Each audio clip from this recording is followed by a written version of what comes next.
अस्सलाम वालेकुम नाज़रीन, क्लिनिकल टॉक की नई एपिसोड के साथ मैं हूं आपका होस्ट डॉक्टर अब्दुल सलाम राना।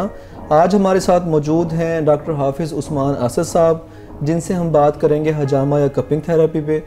आए पूछते हैं इनसे कि हजामा क्या है और साइंसी बुनियादों पर इसके क्या शवाहिद हैं कि इसके इस्तेमाल करने से फ़ायदा होता है या नहीं होता है। तो हम कोशिश करेंगे कि मज़हब को और साइंस को जोड़ने की एक हजामा के पॉइंट ऑफ व्यू से। अस्सलाम वालेकुम सर। वालेकुम सलाम sir. Welcome to my show sir. बहुत शुक्रिया सर डॉक्टर अब्दुल सलाम साहब, मैं आपकी टीम का शुक्रिया अदा करता हूँ, आपने इनवाइट किया। My player. तो हिजामा के बारे में आपने पूछा कि हिजामा क्या है। बुनियादी तौर पर हिजामा एक अरबी का लफ्ज़ है जो कि लफ्ज़ हजम से निकला है, जिसके माना अगर हम इंग्लिश में या मेडिसिन में देखें तो वो ये बनता है कि कुछ सक करना, चूसना या एक्सक्रीट करना। तो इसमें होता ये था पहले, क्योंकि इसकी हिस्ट्री जो है ये बहुत पुरानी है, चाइनीज़ भी इसको बड़े अरसे से, कई सालों से, बल्कि कई सदियों से इसको इस्तेमाल करते आए हैं। तो अल्लाह के नबी सल्लल्लाहु अलैहि वसल्लम के दौर में भी जो तरीक़ा इलाज जो राइज थे, जो चलते थे, ज़रूरत पड़ने पर आप सल्लल्लाहु अलैहि वसल्लम ने इसको इस्तेमाल किया। तो इसके मुख्तलिफ़ नाम हैं, पछने लगवाना, सींगी लगवाना, हिजामा करवाना, ठीक।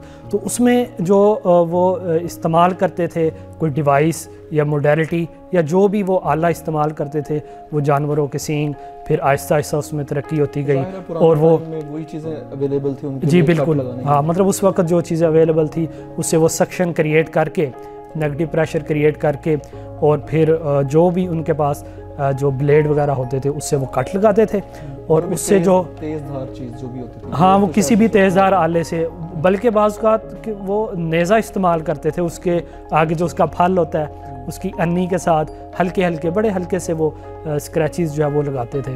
तो उससे ये होता था कि वो जिस्म से कुछ फ्लूइड निकलता था जिसको वो कहते थे कि ये गंदा खून है या इसके अंदर फासद मादे हैं।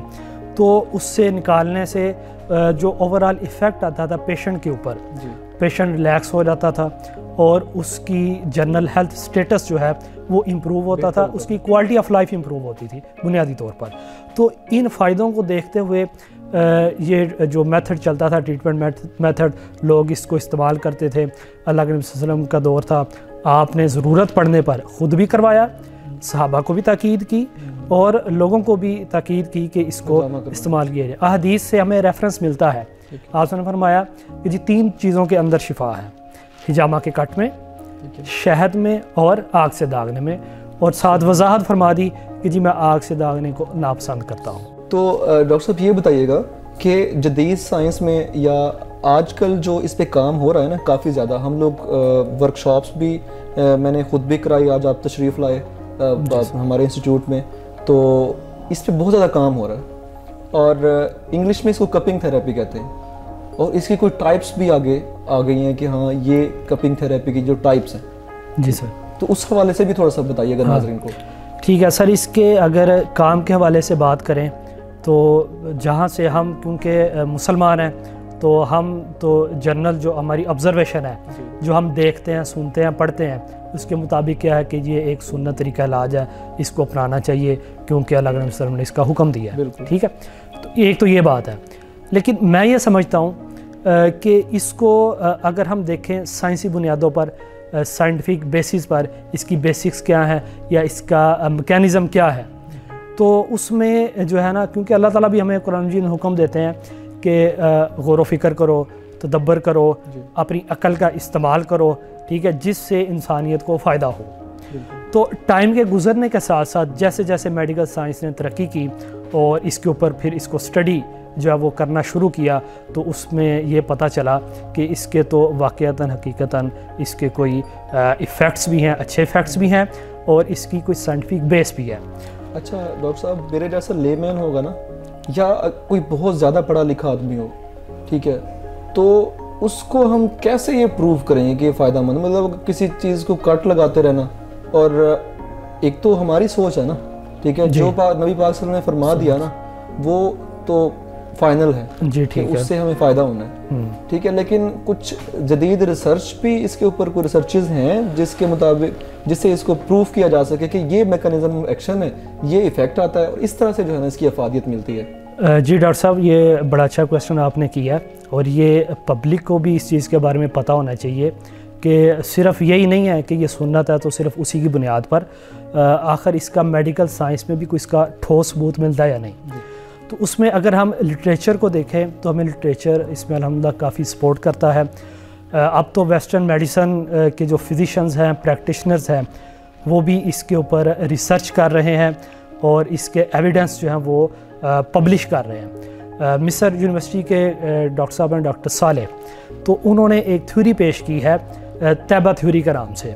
तो तैबा मदीना मुनव्वरा, मदीना तैबा के रेफरेंस से, उसकी मुनासबत से कि नबी सल्लल्लाहु अलैहि वसल्लम के से रेफरेंस मिलता है इस चीज़ का, हिजामा का।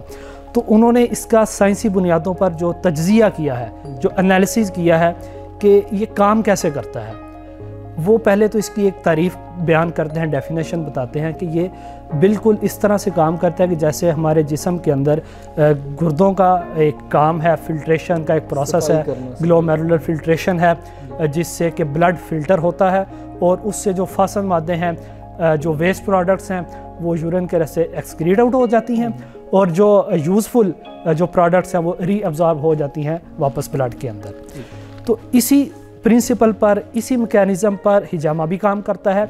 ये हम इसको ये कह सकते हैं कि एक आर्टिफिशियल प्रोसीजर है, एक्सक्रीटरी प्रोसेस है, माइनर सर्जिकल एक्सक्रीटरी प्रोसीजर है, जो कि रीनल फिल्ट्रेशन या ग्लोमेरुलर फिल्ट्रेशन की बेस पर काम करता है। ठीक है। अच्छा, जब ये बात साइंसी तौर पर पता चल गई, फिर अगला स्टेप ये था इसके इफ़ेक्ट्स क्या हैं। ठीक है। ठीक, तो उसमें फिर जब एनालिसिस किया गया एक वीनस ब्लड को और इसके हिजामा के ब्लड को, ठीक है, कंपैरिजन जब किया गया, तो उससे ये पता चला कि क्योंकि हमारी एज के साथ साथ और जैसा हमारा लाइफस्टाइल है, स्टूडेंटली लाइफस्टाइल है, फिज़िकल एक्टिविटी नहीं है ख़ास तौर पर ऐसे लोगों के अंदर, तो क्या होता है कि हमारी बॉडी के अंदर ऐसी प्रोडक्ट्स की, ऐसे सब्सटेंसेस की एक्युमुलेशन हो जाती है, वो इकट्ठे होना शुरू हो जाते हैं कि जो कोई बीमारी पैदा कर सकते हैं, डिजीज़ काज कर सकते हैं। इसको उन्होंने नाम दिया है causative pathological substances.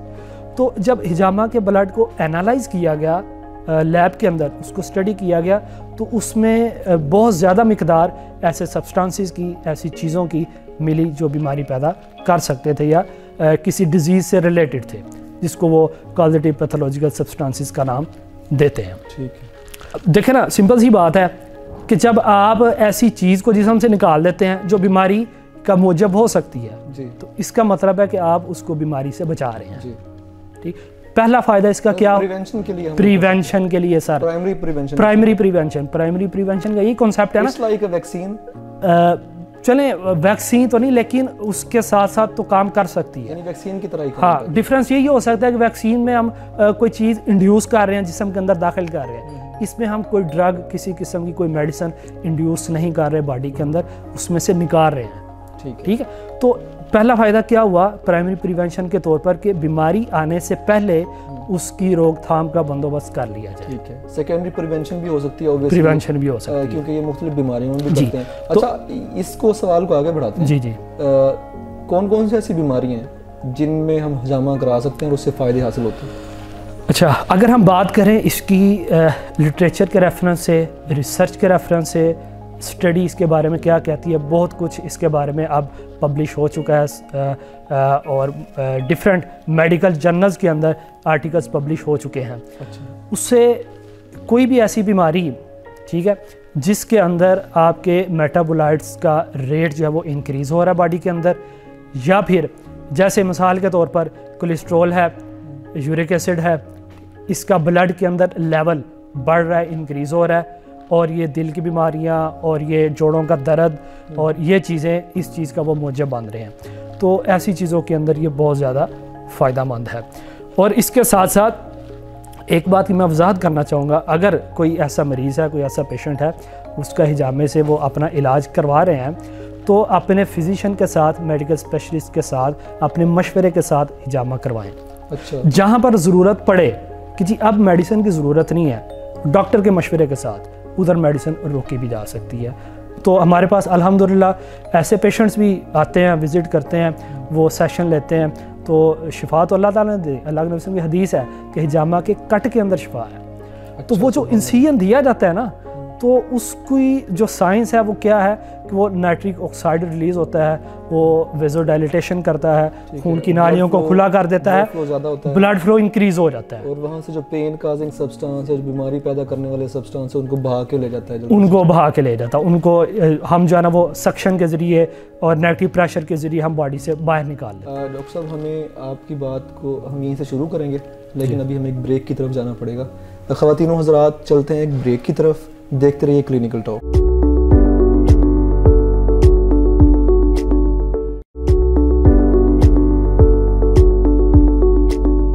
Welcome back नाजरीन।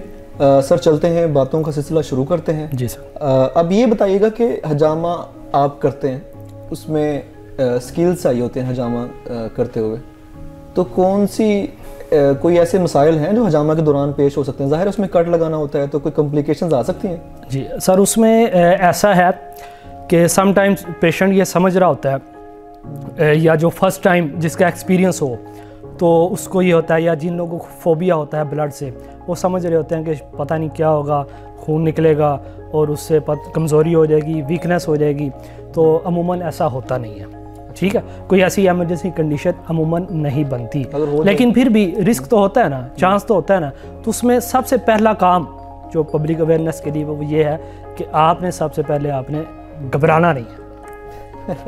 तो ठीक है, कोई ऐसी परेशानी वाली बात नहीं है उसमें, कोई ऐसी कंडीशन बनती भी है तो, लेकिन यहाँ पर ज़्यादा ज़रूरी ये है कि प्रैक्टिशनर जो है वो ट्रेंड होना चाहिए। ठीक है। ये रेफरेंस हमें हदीस से भी मिलता है। अल्लाह के रसूल ने फरमाया कि इलाज उससे करवाओ जो अपने काम में एक्सपर्ट है, माहिर है, ठीक है। अगर तुम किसी ऐसे बंदे से, मफहूम है कि किसी ऐसे बंदे से इलाज करवाते हो कि जो माहिर नहीं है अपने काम में, और उसका अगर कोई नुकसान होता है तो उसके ज़िम्मेदार भी तुम खुद दो फिर।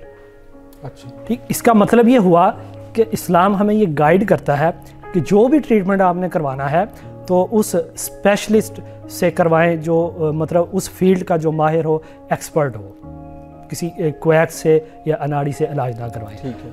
अच्छा, अगली बात यह है कि जी अगर कोई ऐसी खुदा न खास कोई ऐसी कंडीशन बने भी तो क्या हो सकता है उसमें ज़्यादा से ज़्यादा ये हो सकता है पेशेंट जो है वो कंप्लेन कर सकता है, जी मुझे चक्कर आ रहे हैं या दिल घबरा रहा है। तो उसमें भी वो प्रैक्टिशनर को पता होगा कि अब मैंने इसको मैनेज कैसे करना है। सिंपली वो कप रिमूव किया जाता है और उसके बाद फौरी तौर पे उसको लिटा दिया जाता है, उसको जो है उसको उस सेशन को एंड कर दिया जाता है। और अगर पेशेंट अनकॉन्शियस नहीं है तो खाने पीने के लिए कोई मीठी चीज़ वो दी जाए। असल में होता ये है कि उसका ब्लड ग्लूकोज लेवल वो ज़रा डिक्रीज़ हो रहा होता है, या फोबिया की वजह से, डर की वजह से सिर्फ उसको ये इशू आ रहा होता है। इसके साथ साथ कुछ एमरजेंसी पॉइंट्स होते हैं एक्यूपंक्चर के, तो उनको ज़रा स्टिमुलेट कर दिया जाता है। जैसे मिसाल के तौर पर एक पॉइंट ये है कि ये आपका अंगूठा और ये शहादत की उंगली, इंडेक्स फिंगर, इसके दरमियान ये जो जगह है, वेब स्पेस हम इसको कहते हैं, इसको आप ज़ोर से प्रेस करें।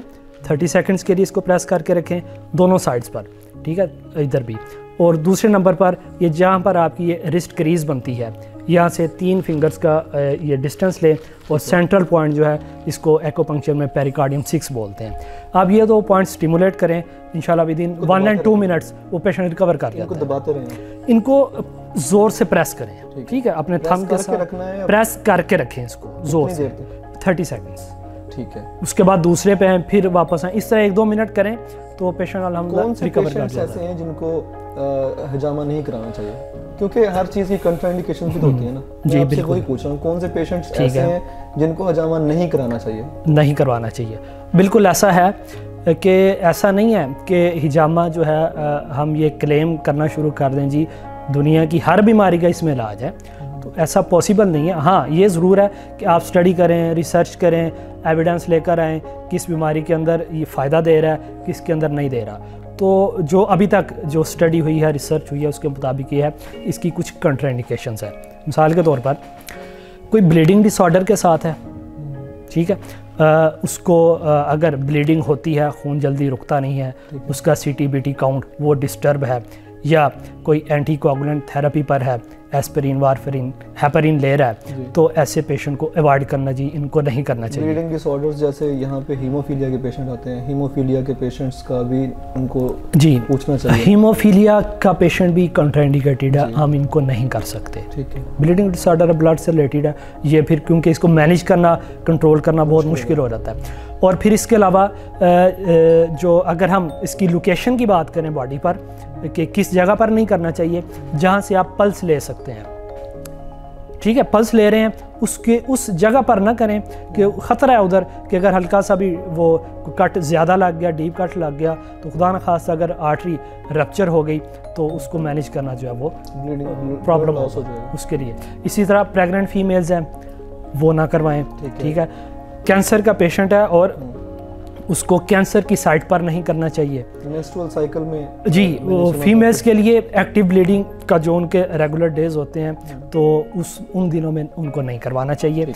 या फिर कोई ऐसा पेशेंट है एनीमिक है, ठीक है, खून की कमी के साथ है, उसका हीमोग्लोबिन लेवल बहुत ज़्यादा कम है, या जिसने ब्लड दिया हो या रिसेंटली ब्लड दिया हो, हाँ उसमें ये हो सकता है कि अगर ब्लड दिया है तो आफ्टर 1 मंथ वो सेशन ले सकता है, उसको कोई इशू नहीं है। तो इसकी इंडिकेशंस क्या क्या हैं, इलाज कौन कौन सी चीज़ें करा सकते हैं इससे? हाँ जी, इसकी इलाज की अगर हम बात करें तो किन चीज़ों में ये फ़ायदा देता है, उसमें अगर हम जनरल बात करें तो एक तो जो जैसे हमने स्टार्ट में बात की थी प्रिवेंशन के लिए, बीमारियों से बचाव के लिए, एक तो वो आ गया। दूसरे नंबर पर अगर कोई बीमारी है तो किसी भी किस्म की कोई बीमारी है अगर उसमें हम देख लेते हैं उसको कि कंट्राइंडिकेटेड अगर नहीं है तो ऐसे पेशेंट को हम कर सकते हैं।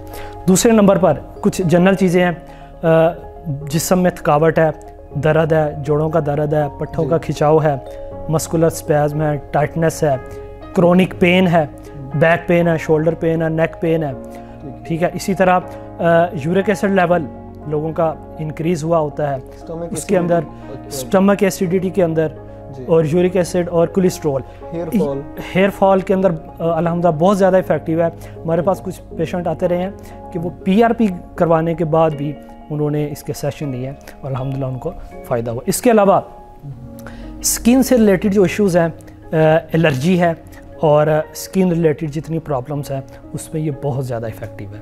अच्छा जी, तो एक्नीज़ वगैरह ख़ास तौर पे ख़वातीन को जो एक्नी का इशू होता है इनको, तो उससे भी फ़ायदा होता है? उससे तो जो है ना वो बड़ी जल्दी इसके हमें रिज़ल्ट मिलते हैं और वो रिकवरी जो है वो बड़ी फास्ट होती है इसके अंदर। अच्छा। हिजामा की वजह से ये ख़वातीन को अब घबराने की ज़रूरत नहीं है, आप लोगों को जो है ना डॉक्टर साहब जो हैं वो कपिंग थेरेपी करते हैं और एक्नी के जो इश्यूज़ हैं वो कपिंग थेरेपी से उसके रिज़ल्ट बहुत अच्छे हैं। बल्कि इवन डॉक्टर साहब इसमें ना इसको अब तो कॉस्मेटिकली बहुत ज़्यादा लोग इसको करवा रहे हैं कि इस मतलब ये जो एजिंग स्पॉट्स आते हैं, ठीक है, एज के साथ साथ ब्लैक स्पॉट्स आते हैं या रिंकल्स आ रहे होते हैं, वो उसकी फ्री रेडिकल्स और लाइपोफ्यूसिन और क्रॉस लिंकेजेस बन रहे हैं, तो हिजामा इन चीज़ों को बड़ा अच्छा जो है वो ब्रेक करता है और एक्सक्रीट करता है उसके स्किन की इंटेग्रिटी, और वो बड़ी अच्छी वो रिकवर होती है उसके साथ। इसकी इंडिकेशंस में और जैसे बाज़ लोग होते हैं उनके जो ये पिंडली के जो पट्टे होते हैं बैक साइड पे, जिसको हम काफ मसल्स कहते हैं, जी, जैसे स्पोर्ट्समैन होते हैं तो काफ मसल्स में पेन होता है, या फिर जो हमारे थाई के मसल्स हैं इन्हें पेन होता है, या जिनको SI जॉइंट में सैक्रोइलिक जॉइंट में जो बैक पे 2 जोड़ हैं, ठीक है, और कमर में दर्द वगैरह होता है, मस्कुलोस्केलेटल प्रॉब्लम खास तौर पे, जी, तो उनमें इनकी कैसी एफिकेसी है? सर उसमें भी इसकी ना रिज़ल्ट बहुत अच्छे हैं। हमारे उस्ताद हैं डॉक्टर सोहेल ज़फ़र साहब, वैसे तो वो मेडिकल डॉक्टर हैं, ऑफ्थेल्मोलॉजिस्ट हैं, तो उन्होंने एक बुक भी इसके ऊपर जो है वो लिखी थी हिजामा के ऊपर। अच्छा। तो वो अल्हम्दुलिल्लाह एक और बुक जो है ना एविडेंस के साथ जो वो इसको लेकर आ रहे हैं माशाल्लाह अल्हम्दुलिल्लाह। तो उनके साथ भी डिस्कशन चलती रहती है, तो उन्होंने भी अपनी बुक के अंदर ये चीज़ें मेंशन की हैं कि इसको मस्कुलोस्केलेटल कंडीशंस के अंदर ये किन किन कंडीशंस के अंदर इफ़ेक्टिव है। अच्छा, जनरल जो दर्द के मसाइल हैं, बॉडी के मसाइल हैं, बॉडी एक्स हैं, ठीक है, मसल्स की टाइटनेस है, काफ मसल हैं, या फिर लेग के मसल हैं या बैक के मसल हैं, तो इनके ऊपर इवन आप ड्राई कपिंग भी अगर करें तो वो भी सिंपल, वो भी बहुत इफेक्टिव है। ड्राई कपिंग और वेट कपिंग में फ़र्क क्या है? सर फ़र्क ये है कि ड्राई कपिंग जैसे इसके नाम से पता चला ड्राई है, इसमें कट नहीं लगाए जाते, ब्लड नहीं निकाला जाता, बॉडी फ्लूइड्स को एक्सक्रीट नहीं किया जाता। जस्ट ये जो है वो 5, 7, 10 मिनट के लिए कप्स अप्लाई किए जाते हैं और उसके बाद कप्स रिमूव कर दिए जाते हैं। इसमें वो भी जो है वो अगर किसी को फोबिया है ब्लड से तो वो भी इस मसला जो है उसका भी रिजॉल्व हो जाता है इसके अंदर।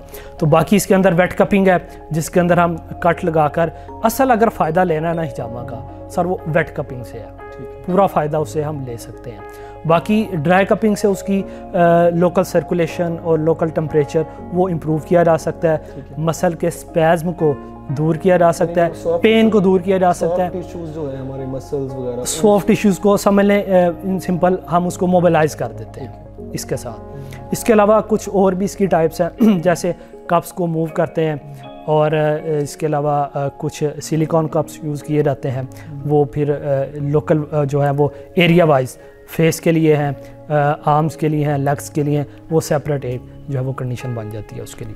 चलें डॉक्टर साहब वक्त हुआ एक ब्रेक का, ब्रेक के बाद दोबारा हम बातों का सिलसिला शुरू करते हैं। जी सर। ख़वातीन हज़रात यहाँ पे लेते हैं एक शॉर्ट ब्रेक और मिलते हैं एक ब्रेक के बाद, देखते रहिए क्लिनिकल टॉक।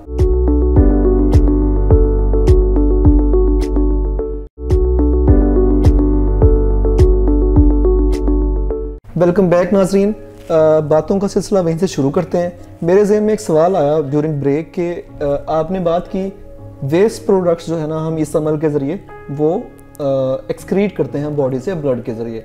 अच्छा यहाँ पे कुछ बच्चे आते हैं थैलेसीमिया के, ठीक है, थैलेसीमिया के बच्चों को आपको पता है ब्लड लगता रहता है बार बार, तो जब उसकी वजह से आयरन ओवरलोड हो जाता है बॉडी के अंदर, तो फिर आयरन चिलेशन थेरेपी जो होती है वो करनी पड़ती है जी। तो उस हवाले से भी कोई डाटा मौजूद है या कोई रिसर्चेस मौजूद हैं और क्या एविडेंसेस हैं कि हजामा उस चीज़ को फ़ायदा दे सकता है?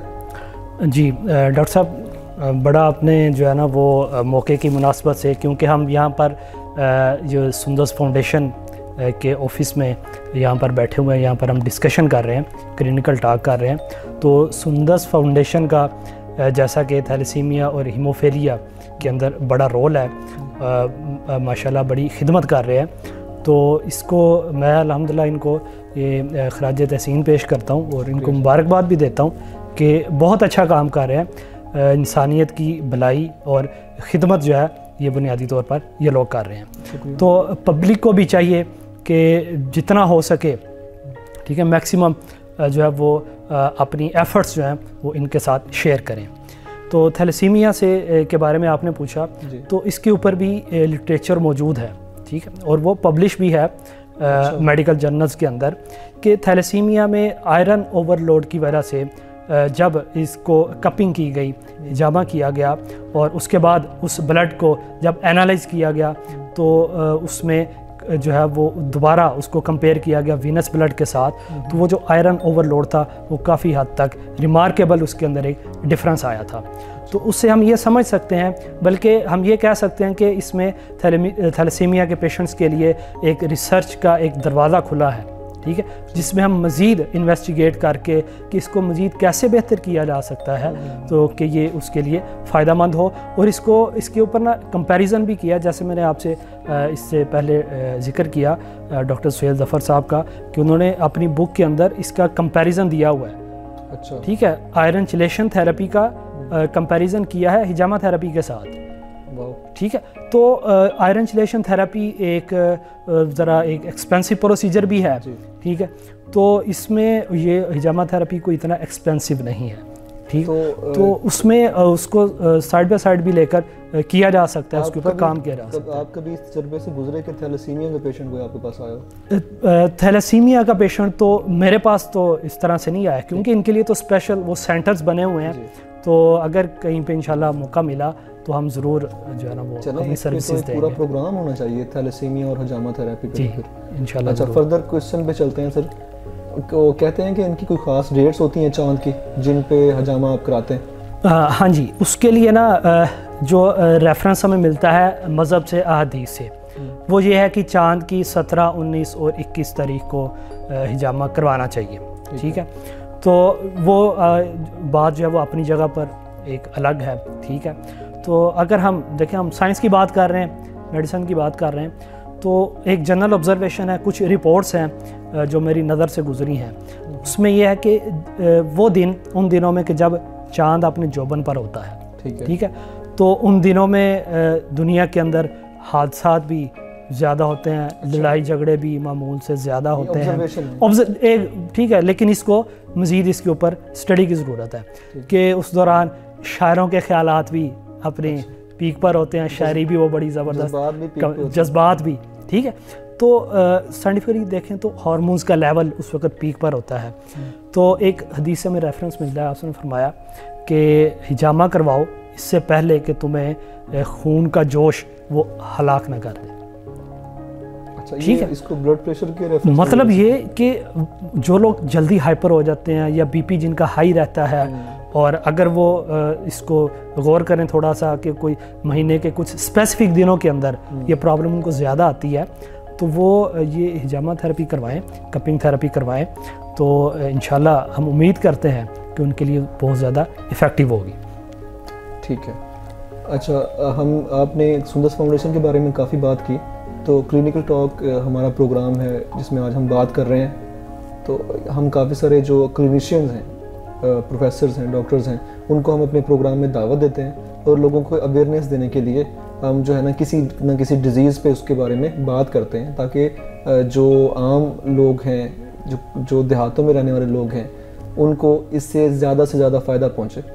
तो आप क्लिनिकल टॉक के बारे में चंद अल्फाज कहिएगा, आपको कैसा लगा यहाँ हमारे प्रोग्राम में आके, और आप क्या कहना चाहेंगे? जी, क्लिनिकल टॉक के साथ ये मेरा फर्स्ट एक्सपीरियंस है, और सुंदस फाउंडेशन के साथ भी इस तरह से ये जो इंटरेक्शन है आपके तवस्सुत से, तो अल्हम्दुलिल्लाह बड़ा अच्छा मेरा एक्सपीरियंस रहा है। ये लोग बहुत बड़ी एफ़र्ट कर रहे हैं, तो इसको अप्रिशिएट करते हैं हम।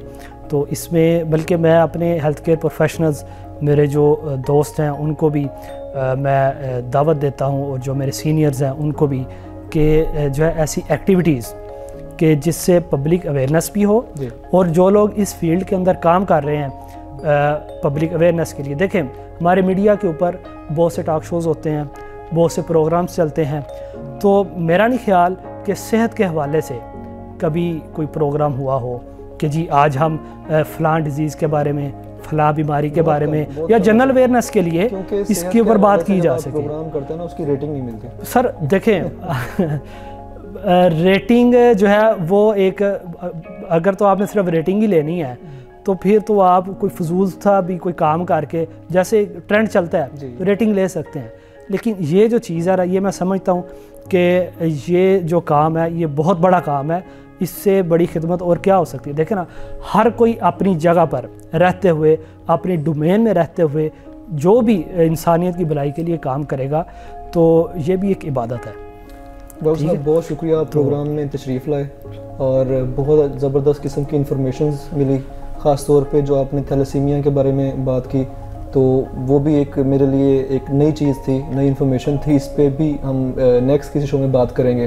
तो सर, प्रोग्राम का वक्त ख़त्म हो जाता है। मैं आपसे और आप नाजरीन से इजाज़त चाहूँगा, और इंशाल्लाह नेक्स्ट प्रोग्राम में किसी नए गेस्ट के साथ हो, एक नए टॉपिक के साथ दोबारा आपसे मुलाकात होगी। अल्लाह आपका हामी नासिर हो।